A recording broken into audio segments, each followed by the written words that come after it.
King sur e-radio, c'est l'heure du journal. Au sommaire de cette édition, Abdoulaye Wade, Ousmane Sonko, les deux hommes se rencontrent aujourd'hui. Le candidat de la coalition Sonko président chercherait un soutien du secrétaire général du PDS. Arrêt sur un des faits marquants de la campagne électorale, c'est la ruée des candidats vers les chefs religieux. L'ancien ministre des Affaires religieuses sous Abdoulaye Wade, Amadou Bamba Ndiaye, et l'imam Ahmed Kanté analysent les faits qu'ils qualifient de normal, mais tous mettent un bémol. La victoire de Macky Sall dès le premier tour de l'élection présidentielle du 24 février, c'est la forte conviction d'Ousmane Tanor Dieng qui soutient, argument à l'appui, que le candidat de Benno Bokk Yakaar a le meilleur profil. Hausse des frais d'inscription pour les étudiants étrangers en France. Le Sénégal a entamé des discussions sur la question avec les autorités françaises. Au menu de ce Midi 15, l'actualité internationale avec Bokar Alpha Khan, la page des sports avec Pape Malick Diaw et en fin d'édition de 19, c'est le journal de la présidentielle avec Migui Maram Ndiaye. Bienvenue à toutes et à tous. Le journal avec Antoine Diouf. Mesdames, Messieurs, bonjour. En soutien d'Abdoulaye Wade à Ousmane Sonko, on n'en sait encore rien.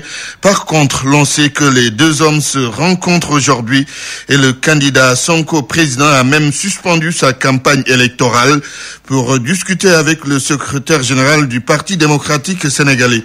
Mais s'il y a ceux qui croient en soutien d'Abdoulaye Wade à Ousmane Sonko, ce n'est pas le cas du politiste Hamidou Anne, car selon lui, Maître Abdoulaye Wade veut la défaite de Macky Sall et Ousmane Sonko ne fait pas le poids devant le candidat de Benno Bokk Yakaar, Mohamed Kandji. Va-t-on vers une alliance Abdoulaye Wade et Ousmane Sonko? En tout cas, Hamidou Anne n'y croit pas du tout. Selon le politiste, Wade ne soutiendra pas Ousmane Sonko pour deux raisons. La première, c'est qu'Ousmane Sonko et Wade n'ont pas de trajectoire similaire. Même si leur opposition au candidat Macky Sall peut les unir. Abdoulaye Wade est un libéral, c'est le père du libéralisme sénégalais. Ousmane Sonko, lui, est en courant plutôt national, populiste. Et la deuxième, il y a aussi les intérêts pour moi qui ne convergent pas forcément. Abdoulaye Wade n'est pas un naïf, c'est un homme extrêmement rusé, extrêmement fin, extrêmement intelligent, qui, je pense, veut la défaite de Macky Sall et sait que Ousmane Sonko n'est pas la personne indiquée aujourd'hui pour battre le candidat Macky Sall. Hamidou Anne enfonce le clou. Pour lui, le leader de PASTEF n'est pas assez représentatif et quand bien même ce soutien serait acquis de la part du pape du Sopi, Sonko ne pourra pas être 5e président. Même si Ousmane Sonko, ce qui est, à mon avis, encore une fois improbable, bénéficie du soutien d'Abdoulaye Wade, ça ne peut pas le propulser à la magistrature suprême. Parce que pour moi, contrairement au bruit, aux réseaux sociaux, contrairement à toute cette clameur, pour moi, électoralement, Ousmane Sonko est un candidat très faible. Et même avec le soutien de Wade, il ne peut pas arriver à devancer les candidats Idriss Seck et Macky Sall. Surtout que les cadres du PDS ont commencé à se déterminer. Je pense que le soutien des gens du PDS à Idriss Seck serait beaucoup plus cohérent, beaucoup plus conséquent qu'au soutien improbable à Ousmane Sonko. Le leader de PASTEF et le pape du Sopi se sont rapprochés ces derniers temps. Une rencontre est d'ailleurs prévue aujourd'hui. La fin de cette rencontre pourra certainement lever le suspense sur une probable alliance Wade-Sonko. Rencontre Ousmane Sonko et la presse à l'instant. En cette période de campagne électorale, c'est la ruée des différents candidats vers les chefs religieux. C'est normal pour des gens qui aspirent à diriger le pays. C'est ainsi que l'ancien ministre des Affaires religieuses sous Abdoulaye Wade, Amadou Bamba Ndiaye, et l'imam Ahmed Kanté du Point E voient les choses. Cependant, tous les deux estiment que les candidats ne doivent pas se fonder sur l'accueil que leur réservent les chefs religieux pour espérer gagner l'élection présidentielle. Falun Gong. En cette période de campagne électorale, les 5 candidats à la présidentielle font les yeux doux aux chefs religieux. Tous cherchent à gagner la confiance et obtenir la bénédiction de ces derniers. Une attitude tout à fait compréhensible dans un pays comme le Sénégal, selon Ahmadou Makhtar Kanté, imam à la mosquée de Point E. Les politiques le font pourquoi? Parce que simplement, ils veulent le suffrage des populations. Et ils savent que les populations adhèrent, n'est-ce pas, à ces marabouts avec l'islam confrérique du Sénégal. Donc ils se disent, si je suis bien estimé chez les religieux, s'ils me reçoivent perçoivent très bien, ça pourrait toujours donner une plus-value à mon action symbolique. Ahmadou Bamba Ndiaye, ancien ministre chargé des affaires religieuses, reconnaît la place capitale qu'occupent les chefs religieux au Sénégal et estime qu'ils doivent s'abstenir de donner une quelconque consigne de vote. Je pense sincèrement que les chefs religieux ont un grand rôle de régulation sociale à jouer dans la société. C'est pourquoi je pense également qu'ils doivent garder une certaine neutralité. Il est vrai qu'il est difficile dans un jeu politique. Il y a des enjeux importants de ne pas faire son choix. Mais je crois que même s'ils l'ont dans le cœur, ils ne doivent pas l'extérioriser. Ils comptent certainement taliber des disciples dans les différentes politiques. De même, Imam Ahmadou Maktar Kanté liste quelques limites de cette stratégie des candidats. Alors les limites, il peut y en avoir plusieurs. Pour moi, d'abord, c'est qu'il n'y a pas une automaticité entre le fait d'être reçu chez les religieux et le fait que la base même de ces confréries adhère à votre image, à votre façon de faire, à votre politique, à votre parcours. Donc c'est deux choses différentes. L'ancien ministre chargé des affaires religieuses estime que le soutien d'un chef religieux à un candidat va impérativement avoir un impact sur le choix de certains de ses disciples. Il y a des disciples qui peuvent suivre les consignes des chefs religieux. Donc, leurs déclarations sont toujours importantes. Ça va impacter négativement ou positivement les positions des candidats. Cela est clair. Ahmadou Bamba Ndiaye et l'imam Ahmadou Maktar Kanté reconnaissent que l'histoire politique du Sénégal a toujours été marquée par un attachement des politiques aux religieux. Falun Gong, Ousmane Tanor Dieng prédit la victoire de Macky Sall dans le département de Mbour. Le secrétaire général du Parti socialiste, qui vante les mérites de son candidat et insiste sur son profil, a soutenu que Macky Sall va remporter la présidentielle du 24 février dès le premier tour. Correspondance à Liukan. Pour Ousmane Tanor Dieng, le doute n'est pas permis. La coalition présidentielle va remporter haut la main la prochaine compétition électorale dans le département de Mbour. Le secrétaire général du Parti socialiste s'adosse sur les forces politiques de sa coalition. Mais je me trouve dans un état d'esprit tout à fait enthousiaste, déterminé, fondamentalement optimiste. Parce que nous avons ici à Mbour un personnel politique d'une très grande qualité, les élus, les nommés, toute la mouvance présidentielle est ici rassemblée pour les 5 années à venir. Et Dieu a voulu que par le hasard des choses, et le hasard n'existe pas, c'est au moment où ce vote a lieu que nous avons du pétrole en perspective à exploiter en 2020-2021. Nous avons à élire un président. Il se trouve que parmi les candidats, il y en a un qui est ingénieur zoologue, qui est diplômé de l'Institut du pétrole, qui est un spécialiste de ces questions-là. Dans un contexte politique où l'opposition s'élargit, sans compter l'avis des spécialistes des questions politiques qui estiment qu'aucun candidat ne peut remporter une présidentielle dès le premier tour. Le patron du Haut Conseil des collectivités territoriales avance le contraire. C'est possible et Inch'Allah ça se fera. Nous avons le meilleur profil. Quand vous les voyez à la télévision ces jours qui passent, vous savez que c'est pas le même niveau. C'est le plus présidentiel des candidats. Et nous pensons que le président Macky Sall sera élu au premier tour. Cette manifestation politique est la première sortie du comité départemental de Benno Bokk Yakaar, coordonné par Saliou Samb. Aliou Kanbour, iRadio. Allons à Birkilan où le candidat du parti de l'unité du rassemblement se dit peiné par l'état de l'agriculture dans cette localité. El Hadji Issa Sall propose un programme adapté pour revaloriser le secteur à Birkilan. Baba Ndiaye a recueilli ses propos. Pour ce qui est de l'arachide, cette zone est une entreprise où l'on doit produire et exporter l'arachide afin de le commercialiser. Malheureusement, ce n'est pas le cas. Quand nous étions à Kaffrine, des agriculteurs nous ont fait savoir que dans les Loumé, ils rencontrent des difficultés car les gendarmes leur interdisent de commercialiser dans ces endroits-là, alors que ce ne sont pas eux qui vont acheter notre arachide. Nous avons un programme pour ce secteur. Déjà, l'arachide ne sera pas vendu en vrac, il sera emballé et conservé pour avoir un peu plus de valeur ajoutée. Cela permettra d'avoir un bénéfice de 2000 francs ou 1500 francs sur le kilogramme. Les Sénégalais doivent savoir que l'arachide est un pilier important de notre nation et cela date de l'indépendance jusqu'à présent.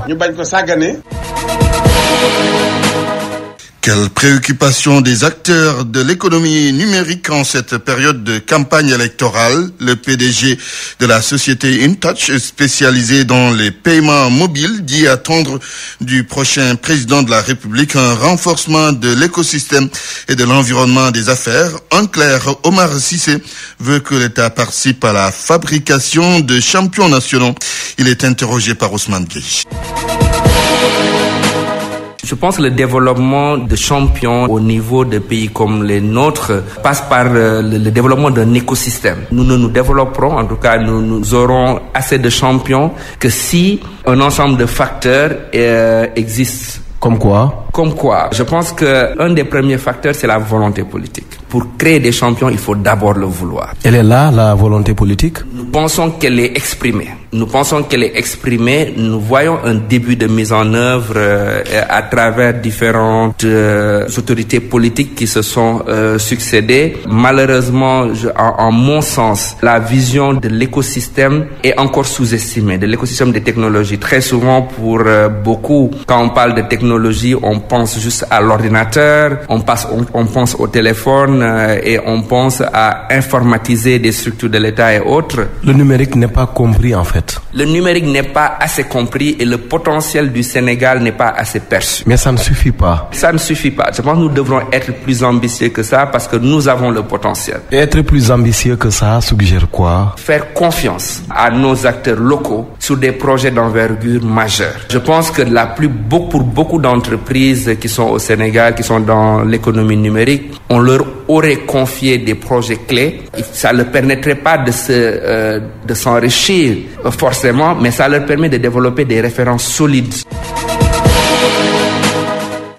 Le PDG de InTouch, invité de Ousmane Gueye demain dimanche dans le magazine E-Tech à suivre après les éditions de 12h et 13h. À l'instant, l'association des juristes sénégalaises, en conférence de presse, elle interpelle les candidats à l'élection présidentielle sur les droits des femmes. Midi, 11 minutes, vous suivez le journal sur e-Radio. E-Radio, midi 15, le journal. La hausse des frais d'inscription pour les étudiants étrangers en France est plus que jamais d'actualité. Sensible à la question, le Sénégal s'en est ouvert aux autorités françaises. Là-dessus, des discussions sont engagées et des réponses sont attendues allant certainement dans le sens souhaité par le Sénégal. Écoutons le chef du service de gestion des bourses des étudiants sénégalais à l'étranger, Moïse Sarr, au micro d'Ibrahima Kamara. Quand la déclaration a été faite, nous avons rendu compte, informé la tutelle. Des réunions ont été convoquées à Dakar et nous avons profité de ce qu'on appelle le comité mixte paritaire sur la gestion des flux migratoires entre le Sénégal et la France, dont nous sommes membres. Et ce comité a été tenu cette année au Sénégal. Nous avons fait observer à la partie française nos préoccupations légitimes, qui nous a rassurés, qui nous a entendus. Et nous attendons, parce que comme vous le savez, vous avez même vu le concert au niveau des universités, des réactions de conseils d'administration, d'étudiants, et ainsi de suite. Il n'y a pas encore un texte définitif, mais néanmoins le Sénégal a pris les devants, a exprimé sa position de manière claire et nette. Nous attendons des réponses à ce niveau-là. Et le mois venu, nous communiquerons. Nous sommes très sensibles et nous suivons de très près cette situation. À présent, la relance de l'artisanat dans le département de Rufisque. C'est l'objectif des acteurs qui ont organisé une journée d'exposition de leurs différentes réalisations. Les artisans du département de Rufisque ne demandent ni plus ni moins qu'à être accompagnés. La correspondance de Babacar Seck. La relance de l'artisanat à Rufisque était le prétexte de la journée d'échange et de partage du réseau des artisans du département. Le potentiel des artisans de Rufisque est réel et a besoin d'être vulgarisé. Malé Diallo est le secrétaire général de l'Alliance des professionnels de la mode. Rufisque, il y a de la potentialité qui est là parce que les artisans sont très bien formés. En allant à Dakar, dans les grandes hautes coutures ou bien dans les autres, il n'y a que des Rufisquois qui sont là-bas. Et pourquoi pas ces Rufisquois-là qui sont nés à Rufisque, qui travaillent pour d'autres gens, viennent montrer leurs produits ici à Rufisque. C'est ça que nous voulons vraiment travailler en groupe. C'est plus normal que de travailler personne à personne pour voir aux visiteurs que Rufisque a de la potentialité. L'accompagnement venant des autorités fait défaut selon Moussa Dioum, cordonnier. L'État devrait nous accompagner, doit nous accompagner pour qu'on accède à un meilleur niveau, quoi. Vraiment, c'est ça qu'on veut. Vraiment, qu'on sache que nous, on existe, quoi. Pour qu'on puisse formaliser nos trucs. Les corps de métier, si tu viens à Rufisque, tu vas trouver les meilleurs. Les meilleurs sont à Rufisque. Mais on les voit pas. Pendant cette journée, les artisans ont pu montrer leur réalisation à travers une exposition. Moussa Thiam du regroupement des forgerons de Dakar.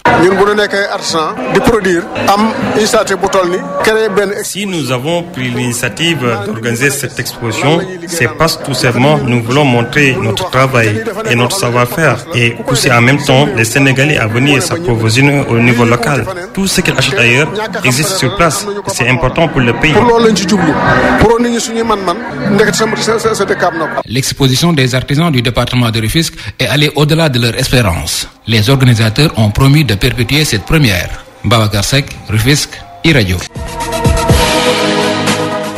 Midi 15 minutes, la suite de ce journal avec l'actualité internationale.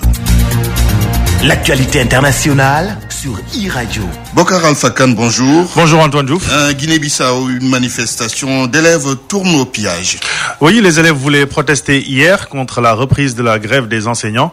Une grève synonyme d'année blanche pour ces élèves. La manifestation a dégénéré en scène de pillage de magasins. Les sièges aussi du MADEM et du PRS, deux partis qui soutiennent le président José Mario Vaz, et la résidence du ministre des Transports et de la Communication ont été saccagées, selon le correspondant de l'AFP. Dès le début de la journée, des jeunes manifestants avaient envahi les rues de la capitale bissau-guinéenne, bloquant la circulation. Des jeunes, armés pour certains de gourdins, ont ensuite brûlé des pneus et des troncs d'arbres sur la principale artère menant à l'aéroport et incendié des véhicules. Début janvier, les enseignants avaient mis fin à 4 mois de grève après un accord avec le gouvernement pour notamment le paiement d'arriérés de salaire. Mais les syndicats ont estimé mardi que les autorités n'avaient pas tenu leurs promesses et menacent de reprendre leur mouvement lundi prochain.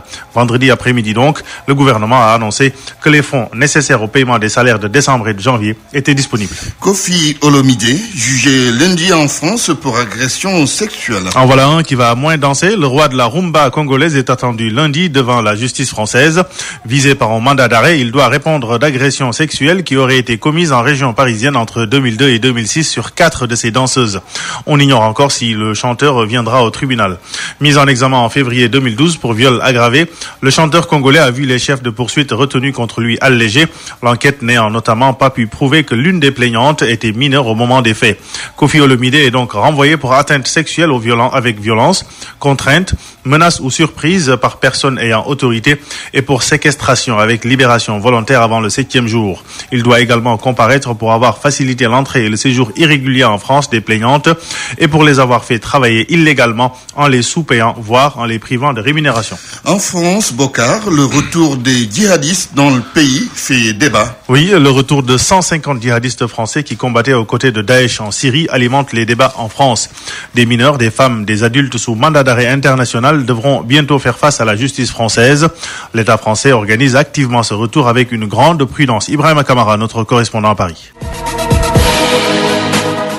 Environ 150 Français, dont 90 mineurs, pourraient être transférés en France via des avions des forces américaines. Les avions américains atterriraient sur la base aérienne de Villacoublay, dans les Yvelines, en banlieue parisienne, où les attendraient les autorités françaises. Il n'y a pas de date arrêtée à ce stade, précise cette source. Un autre scénario prévoyait un retour à bord des charters français, escortés par les forces françaises. En France, à leur descente d'avion, les adultes faisant l'objet d'un mandat d'arrêt international seront présentés à un juge d'instruction pour une mise en examen. Les autres adultes seront placés en garde à vue à la Direction générale de la sécurité intérieure. Les profils de ces derniers sont variés. Chez les femmes, par exemple, il y a un peu de tout, avec divers degrés d'implication. Les enfants, dont certains sont très jeunes, seront remis aux services sociaux. Paris, Ibrahim Kamara, iRadio.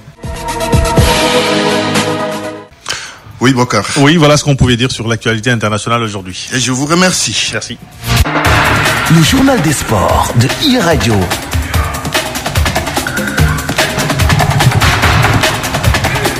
Le journal des sports avec Pape Malick Diaw, bonjour. Bonjour Antoine. CAN chez les U20, troisième et dernière journée. Le Sénégal en quête d'un carton plein historique. Parfaitement après avoir battu le Mali et le Ghana lors des deux premières journées. Sous le même score 2-0, le Sénégal s'attaque au Burkina Faso cet après-midi pour un carton plein en phase de poule de la Coupe d'Afrique des Nations U20, ce qu'il n'a jamais réussi de son histoire.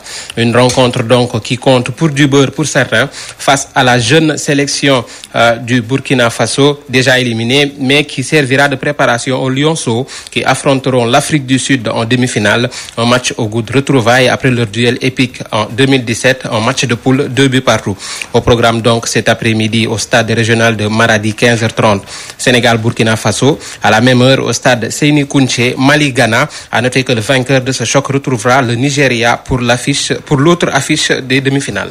CAN chez les U23 cette fois-ci, stage de préparation. Joseph Koto convoque encore 25 joueurs. La sélection des U23, le sélectionneur des U23, Joseph Koto, a publié une nouvelle liste de 25 joueurs pour un stage de 3 jours du 11 au 14 février à Touab Dialao pour préparer les éliminatoires de la Coupe d'Afrique des Nations. Le Sénégal fera face à la Guinée au mois de mars pour une double confrontation. Championnat local, Ligue 1 et Ligue 2, programme de la 14e journée. Leader avec 3 points d'avance, Pikine n'est pas assuré de conserver son fauteuil à l'issue de la journée. Les Pikinois, leaders invaincus à mi-parcours, reçoivent Stade de Mbour et peuvent être détrônés aussi bien par Génération Foot que par Teungueth FC qui seront respectivement opposés à Sonacos et à Dakar Sacré-Cœur. Au programme donc à 16h au stade Alassane Djigo AS Pikine Stade de Mbour.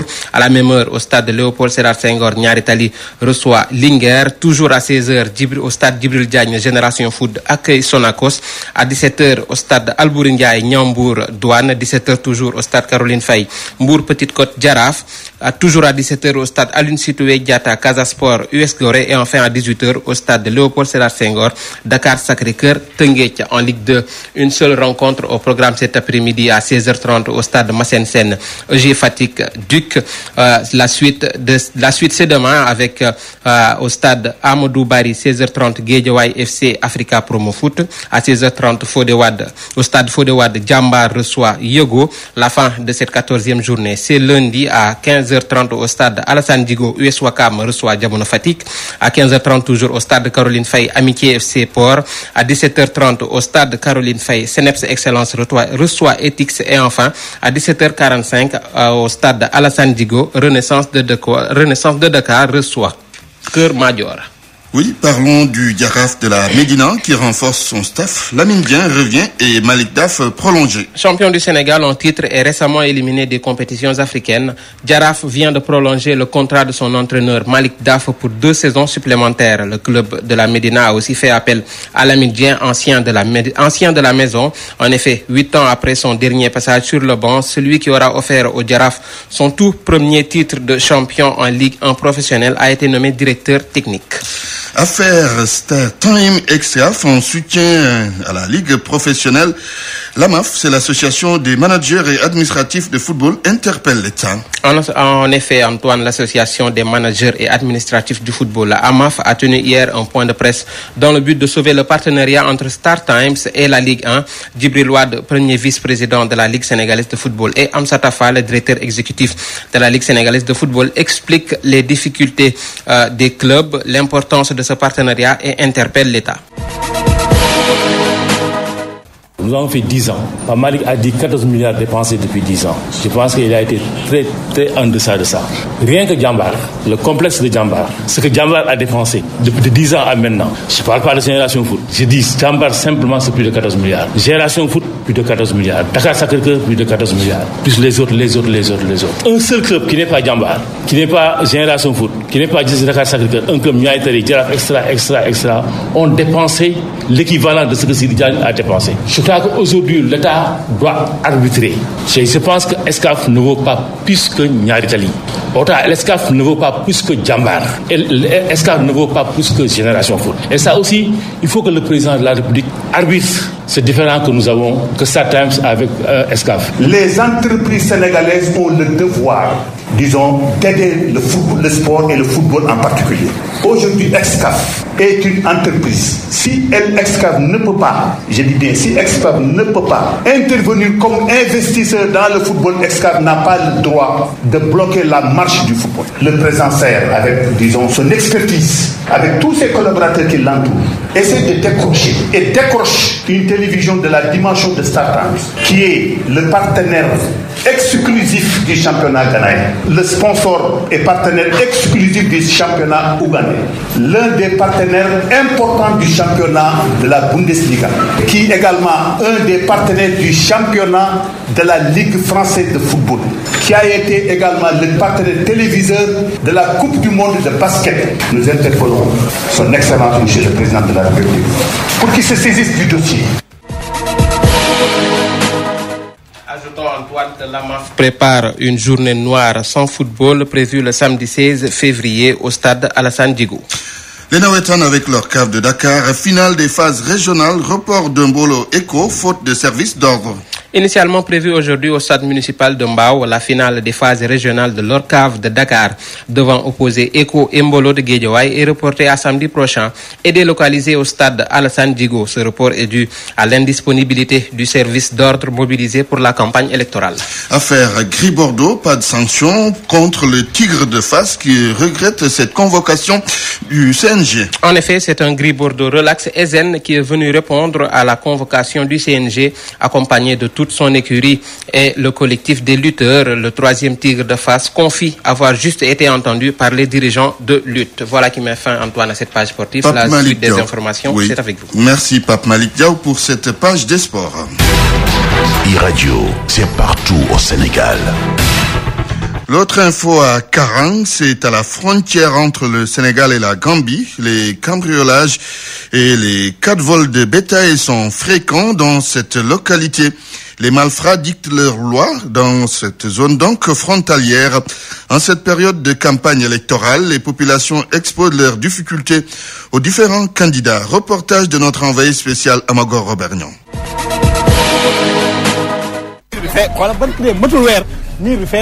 Tamsir Diouf est commerçant établi à Karang. L'insécurité, quand il en parle, il prend son lieu de commerce en exemple. Ça ne fait même pas un mois depuis que les voleurs ont découpé les clôtures.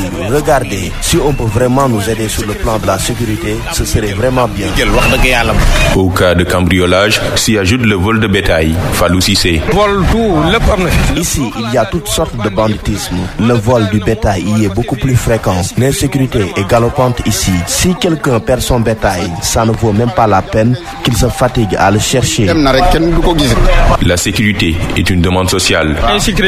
On doit renforcer la sécurité ici parce que c'est la frontière. On demande au président qui sera élu de bien vouloir nous aider. C'est vraiment notre souhait.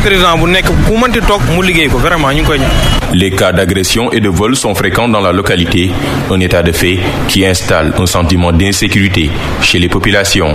Karang, Amagor Robernion, E-Radio. La suite du journal, c'est dans un instant. GD16 vous offre la revue de presse. La presse du jour passée en revue par Ousmane Gueye. Khalifa Abubakar Sall a désormais officialisé son choix. L'ex-maire de Dakar soutient la candidature de Idrissa Seck pour la présidentielle du 24 février.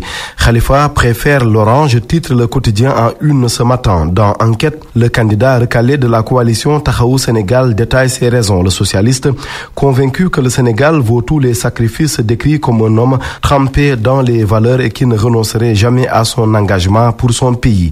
À ceux qui pourraient penser que le parlementaire banni de l'Assemblée nationale a trahi les partis et organisations de la coalition qui voulaient le porter au palais, Khalifa Sall assure avoir pris sa décision en accord avec tout le monde. Résultat, c'est un engagement commun de rupture et de refondation de la gouvernance institutionnelle, démocratique, économique et sociale que Idrissa Seck portera au nom de Tahaou Sénégal dans les urnes. Un retour d'ascenseur de la part de Khalifa Sall pour récompenser certainement le président du conseil départemental de Thiès qui l'avait appuyé lors des législatives. Le maire de la Médina ne le perd pas de vue. Seulement, Bamba Fall, lui, n'est pas sûr d'aller dans la même direction que son camarade socialiste, autrement dit, se ranger derrière l'ancien PM. L'édile socialiste de la Médina qui avait dit n'obéir à aucun digal de Khalifa Sall va-t-il donc soutenir Macky Sall, d'autant plus que la rumeur avait fait état d'un possible rapprochement entre les deux. Le quotidien note en tous les cas qu'il est moins catégorique comparé au Bamba Fall interviewé par Dakaractu la semaine dernière, entretien dans lequel l'autre socialiste soutenait que 80% de ses militants ont un penchant pour un candidat de l'opposition. Abdoulaye Wade, lui, aurait-il un penchant pour Ousmane Sonko après le rendez-vous de Doha en octobre et les compliments de jeudi dernier à la permanence des libéraux? Le patron de PASTEF va échanger avec le secrétaire général national du PDS. Rencontre décisive, estime enquête, rencontre de l'ex-inspecteur des impôts et domaines ce samedi, enquête de soutien. Mais ça aurait tout l'air d'un reniement, ou si vous préférez, d'un wah-wahet. Libération attire l'attention sur une possible alliance contre nature entre le Benjamin des candidats à la présidentielle décidé à en finir avec le système, alliance entre le Benjamin débutant en politique et le vieil opposant. Quand l'antisystème fricote avec le père du système, titre Libé à la page 2, les confrères de rappeler qui disait d'ailleurs que tous les anciens dirigeants du Sénégal doivent être fusillés. Mais Libération a consacré sa une principale à celui qui incarne à ses yeux la face la plus hideuse du système. Wade, le génocide financier cerné. Comme pour prévenir l'ex-inspecteur des impôts et domaines, les confrères s'attardent longuement sur les dossiers chauds de l'ancien régime. Le Fesman, Sécuriport, Bambilor, le monument de la Renaissance africaine. Abdoulaye Wade, encore, il a fait foule hier à Touba et vilipendé Macky Sall devant le khalife général des Mourides. Je ne lui ai jamais offert 7 milliards. C'est une contre-vérité qu'il repousse les élections, sinon il sera le seul responsable de ce qui va arriver. Des mises en garde du pape du Sopi à la une de Les Échos. Le pape du Sopi qui a décidé de zapper l'étape de Tivaouane. Zapper étant un verbe actif ne rend pas compte fidèlement de ce qui s'est passé à lire le quotidien. Selon le journal, le khalife de Tidjane n'a pas en fait voulu le recevoir ou, pour être plus précis, n'était pas disposé à le recevoir. Une annulation de dernière minute qui interroge le quotidien. Mais d'après Ahmad Khan, l'auteur de l'article en question, le ton va-t-en-guerre du libéral en chef ne serait pas étranger à ce rendez-vous manqué. En sport, les salaires des joueurs sénégalais en Ligue 1, les internationaux sénégalais qui évoluent en Ligue 1 française. Selon le classement de l'équipe consultée par les Échos, c'est Cheikh Ndoye qui arrive en tête avec plus de 100 millions de francs CFA mensuel brut. 106 selon les Échos, 105 pour Libération. Deuxième au classement, Mbaïnian avec un montant avoisinant les 100 millions et troisième, Ismaïla Sarr, plus de 72 millions de francs CFA. GD16 vous a offert la revue de presse. C'est la fin de cette édition. Je vous rappelle les principales informations. Abdoulaye Wade, Ousmane Sonko, les deux hommes se rencontrent ce samedi. Le candidat de la coalition Sonko président chercherait un soutien du secrétaire général du PDS. Arrêt sur un des faits marquants de la campagne électorale. C'est la ruée des candidats vers les chefs religieux. L'ancien ministre des Affaires religieuses sous Abdoulaye Wade, Amadou Bamba Ndiaye, et l'imam Ahmed Kanté ont analysé le fait qu'ils qualifient de normal, mais tous mettent un bémol. La victoire de Macky Sall dès le premier tour de l'élection présidentielle du 24 février, c'est la forte conviction d'Ousmane Tanor Dieng qui soutient argument à l'appui que le candidat de Benno Bokk Yakaar a le meilleur profil. Et puis hausse des frais d'inscription pour les étudiants étrangers en France. Le Sénégal a entamé des discussions sur la question avec les autorités françaises. Journal présenté par Antoine Diouf, Biran Sissé était à la technique, à la réalisation Mohamed Kandji, à la vidéo c'est les Diallo. 13h à Santop pour la grande édition à Wolof. Tout de suite Salimto et puis de 19. Excellent après-midi à toutes et à tous et restez en compagnie des programmes de la 90.3 iRadio.